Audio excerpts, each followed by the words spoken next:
ভারতীয় আগ্রাসনের প্রতিবাদে ১১ ডিসেম্বর ঢাকা থেকে আগরতলা অভিমুখী আখাউড়া সীমান্ত পর্যন্ত লং মার্চের ঘোষণা দিয়েছে বিএনপির ৩ সংগঠন, জাতীয়তাবাদী যুবদল, স্বেচ্ছাসেবক ও ছাত্রদল।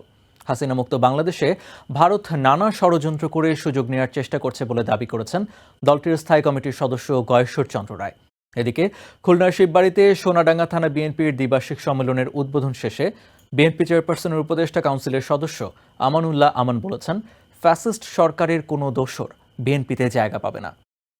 সকালে নয়াপল্টন কার্যালয়ে বিএনপির ৩ সহযোগী সংগঠন ছাত্রদল, যুবদল ও স্বেচ্ছাসেবক দলের সংবাদ সম্মেলনে সম্প্রতি আগরতলায় বাংলাদেশের ডেপুটি হাই কমিশনার উপর হামলা, দেশটির গণমাধ্যমে বাংলাদেশ নিয়ে কল্পিত সংখ্যালঘু নির্যাতনের মিথ্যা অপপ্রচার সহ ভারতীয় আগ্রাসনের বিভিন্ন ঘটনা তুলে ধরা হয়। প্রতিবাদে ঘোষণা করা হয় ১১ ডিসেম্বরের আগরতলা অভিমুখী লং মার্চের। এদিকে জাতীয় প্রেস ক্লাবে এক আলোচনা সভায় বিএনপির স্থায়ী কমিটির সদস্য গয়েশ্বর চন্দ্র রায় বলেন, হাসিনা মুক্ত বাংলাদেশে নানা ষড়যন্ত্র করে সুযোগ নেওয়ার চেষ্টা করছে ভারত। বাংলাদেশের সঙ্গে বাণিজ্য ও ভিসা বন্ধ করলে অর্থনৈতিকভাবে ভারতই ক্ষতিগ্রস্ত হবে বলে জানান বিএনপির এই নেতা।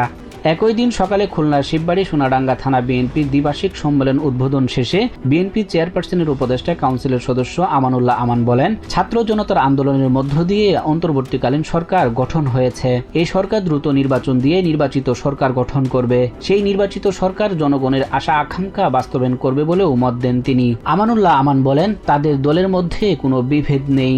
দলের নেতাকর্মীদের মধ্যে পদ প্রত্যাশা রয়েছে, তবে ফ্যাসিস্ট সরকারের কোনো দোসর বিএনপিতে জায়গা পাবে না বলেও জানান তিনি। পরিস্থিতির পুরোপুরি উন্নতি করতে হলে গণতান্ত্রিক সরকারের প্রয়োজন হবে বলেও উল্লেখ করেন বিএনপির ভাইস চেয়ারম্যান আব্দুল আওয়াল মিন্টু। সোমবার ঢাকার পল্টনে ইকোনমিক রিপোর্টার্স ফোরামের এক আলোচনা সভায় তিনি বলেন, গণতান্ত্রিক সরকার জনগণের কাছে দায়বদ্ধ থাকে, তাই অতি সত্বর নির্বাচন দেওয়ার দাবি জানান এই রাজনীতিবিদ।